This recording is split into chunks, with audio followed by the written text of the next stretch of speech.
This exciting story begins during a time when a chemical war was raging on Earth. The economies of all countries had completely collapsed due to this massive war. The entire planet was plunged into a blackout, meaning that all electricity and businesses were suddenly shut down. Only two places on Earth remained active. The first was the UFB organization, located in Britain. UFB was a place where only the rich people lived, and their technology had advanced to the highest levels. On the other side, in Australia, there was a place called the Colony, where poor people lived. The poor people from the colony often worked for the rich people at UFB, essentially serving as their slaves.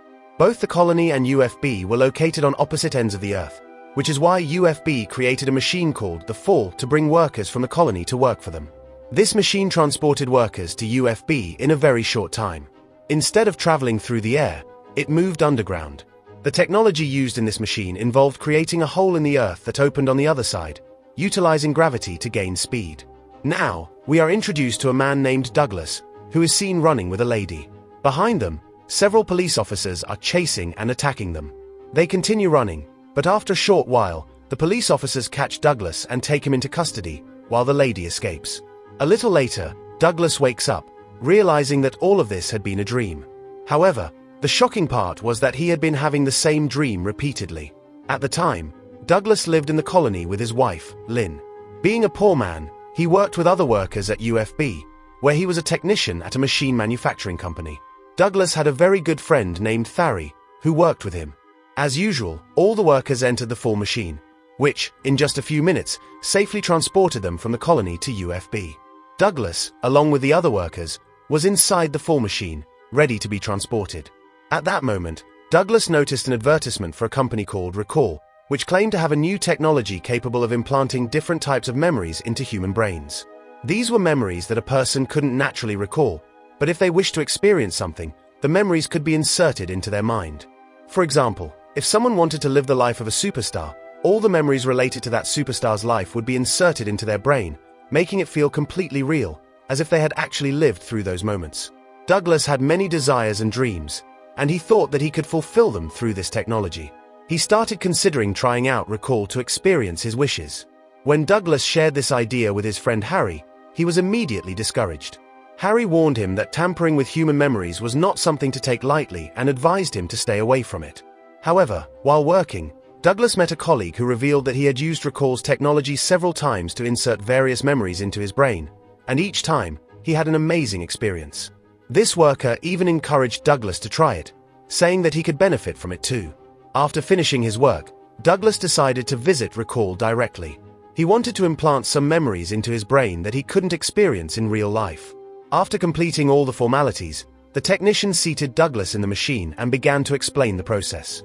The technician asked Douglas what kind of memories he wanted to insert. He said that in this world of memories, Douglas could become a scientist, a spy, or anything he desired. After thinking for a while, Douglas decided he wanted to be an agent. The technician proceeded with the process, injecting Douglas with a liquid, and the machine was activated.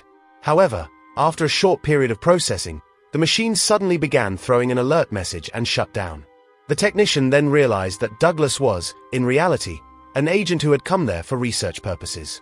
In a fit of anger, the technician pointed a gun at Douglas. But before anything could happen, several UFB soldiers appeared and started killing the technician and his team.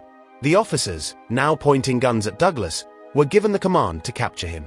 However, out of nowhere, something happened to Douglas, and he began attacking all the officers present. He couldn't understand how his body had become so fast and active.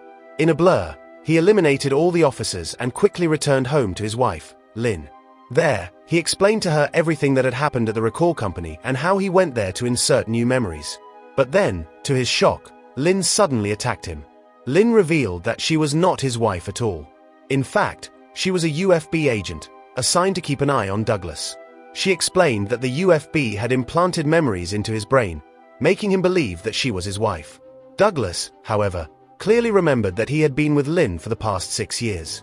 But Lynn clarified that his memories were manipulated, and the new memories were planted to make him believe their fabricated past together. As the truth began to unfold, Douglas, overwhelmed and enraged, knocked Lynn unconscious and fled. While on his way, he received a video message on his email. Upon opening it, he saw an unfamiliar man, who warned him that his life was in danger and that he needed to leave immediately. The man explained that there was an important briefcase in a bank locker and that Douglas needed to retrieve it to ensure his survival. The man stressed that failure to do so could result in Douglas's death. After the video call ended, Douglas was more disturbed than ever. He had no other option but to go to the address provided. Following the instructions, Douglas arrived at the bank and opened the locker to retrieve the briefcase. Inside the briefcase was a camera recording.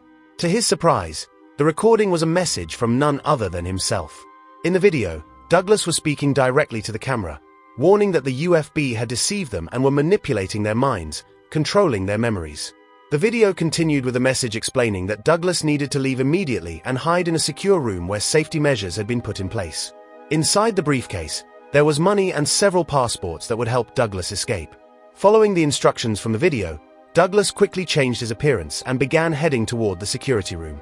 However, the UFB guards were actively scanning everyone, trying to detect any suspicious individuals. Douglas had disguised himself as an old man, thinking it might help him evade detection. But for some reason, the guards grew suspicious of him. Soon, all UFB officers were on his tail, determined to capture him. Realizing that escape seemed impossible, Douglas thought he was going to be caught. But just then, a woman named Melina appeared in a flying spaceship and landed right in front of him. She invited him inside, and without wasting any time, she flew him to safety. Douglas was astonished to see Melina, as she resembled a woman who had appeared in his dreams. She immediately took him to a safe place, where Douglas opened the briefcase and found a holographic video from an employee named Cal. The video explained everything about the situation. Cal revealed that he had worked for the UFB Chancellor, who was in charge of the UFB. UFB was a place where all workers had employment, so no one dared to oppose the Chancellor. However, a leader named Mithais, along with many supporters, rose up against the Chancellor. The Chancellor wanted to eliminate Mithais and his supporters, and that's why Cal explained that he and Douglas had been assigned to eliminate them. From the video, it became clear that the Chancellor was a ruthless man who would not hesitate to kill many people to maintain his power. Cal's message further exposed the darker side of the UFB regime and set the stage for Douglas's realization about the dangers he was facing. Melina explained to Douglas that the Chancellor could do whatever he wanted, even killing people, but he would always blame it on the people from the colony. When the Chancellor realized that Douglas had turned against him, he ordered his UFB officers to erase all of Douglas's memories and insert new ones, making him believe he had grown up in the colony and had been living with Lynn for the past 6 years. In reality, the Chancellor was using advanced technology to build an army of robots with the goal of eventually attacking and taking control of the colony. In the course of Cal's message, Douglas learned that his mind contained a unique code that could destroy the Chancellor's robot army. However, the problem was that he had forgotten everything, and he had no idea how to access the code. Cal then informed him that he needed to meet with Mithais, the leader who opposed the Chancellor. Mithais was in the UFB and could help Douglas unlock the code in his mind. Melina continued, telling Douglas that they once deeply loved each other, but the police had come after them, and during their escape, a bullet had passed through both their hands, leaving identical scars. When Douglas noticed the same bullet wound on Melina's hand as well as on his own, he realized that these were not just dreams but real memories. As Douglas and Melina were about to leave, they were confronted by Douglas's friend Harry, who arrived with a full police force. Harry pointed a gun at Douglas and told him to surrender, claiming that he was still trapped in the imaginary world created by the recall machine. He explained that due to a technical glitch, Douglas had not yet escaped from that world, and his wife, Lynn, was still waiting for him. At this point, Douglas began to doubt his reality, and the possibility that Harry might be right started to sink in. Harry then told Douglas that if he wanted to break free from this illusion, he would have to kill Melina. Harry pointed his gun at Melina, leaving her with no way to escape. Tears began to well up in Melina's eyes, and seeing this, Douglas realized that this wasn't just a dream world. Melina was truly with him. In that moment, instead of shooting Melina, Douglas shot Harry, eliminating the threat. However, the police officers began attacking them relentlessly, and Douglas, determined to escape with Melina, fought his way out. After narrowly avoiding the officers, the two of them managed to reach a safe place where Mithais, who was opposed to the Chancellor, was hiding. Once they reached Mithais, Douglas explained everything, telling him that a code had been implanted in his mind, which could deactivate the Chancellor's robot army. He asked Mithais if he could help extract the code from his mind. Mithais, who was Melina's father, agreed to help. He placed Douglas on a decoding machine, which began working to retrieve the memories from his mind. After several attempts, Mithais discovered that there was no such code in Douglas's mind. It turned out that everything had been part of a larger plan all along. Suddenly, a video message from the Chancellor appeared on the screen, revealing that he had located Mithais. The message exposed that the story of the code in Douglas's mind had been a fabrication, an elaborate scheme to pinpoint Mithais's location. The Chancellor had used this as a trap to corner him. Realizing this, Douglas and Melina tried to flee, but the Chancellor, with his officers, arrived quickly and began attacking Mithais's team. Douglas, now in shock, learned the truth. Before losing his memories, he had been working for the Chancellor. The entire plan had been devised by the Chancellor and Douglas himself. In order to capture Mithais, they had orchestrated the ruse of the code in Douglas's mind, pretending that it could destroy the robotic army. The real goal was to find and capture Mithais. As the time bombs inside the lift began to explode one by one, chaos erupted. The blasts shook the entire facility, forcing everyone to react quickly. The explosion disrupted the Chancellor's robotic army's advance, and in the chaos, Douglas found an opportunity to break free from the officers who had captured him. He quickly sprang into action, fighting his way through the guards, determined to save Melina and stop the Chancellor's plan. The fight between Douglas and the Chancellor grew increasingly intense. The Chancellor, with his enhanced abilities and control over his robotic forces, dominated much of the confrontation. However, Douglas, driven by his newfound resolve and the desire to protect Melina, pushed through his exhaustion. He used everything at his disposal, even while facing overwhelming odds. Just as it seemed like the Chancellor would overpower him, the timing of the bombs worked in Douglas's favor. The explosions caused further chaos, disabling many of the robotic soldiers and disrupting the Chancellor's control. In the midst of this, Douglas managed to outsmart the Chancellor, taking advantage of the weakened defenses. He quickly disabled the lift controls, preventing the Chancellor from advancing his army to the colony. In the final showdown, just as the last of the bombs detonated, Douglas confronted the Chancellor in the heart of the battle. The Chancellor, who had been so confident in his victory, now found himself surrounded by the destruction caused by his own machines and the chaos within the base. Douglas, with Melina by his side, finally managed to defeat the Chancellor and stop his plans for good. With the Chancellor gone and the robotic army neutralized, Douglas and Melina escaped the facility. Despite the trials they had faced, they were now free from the manipulation of the Chancellor. The colony was safe, and Douglas, though his memories remained incomplete, had regained control over his destiny. The story reaches its thrilling conclusion with a dramatic twist.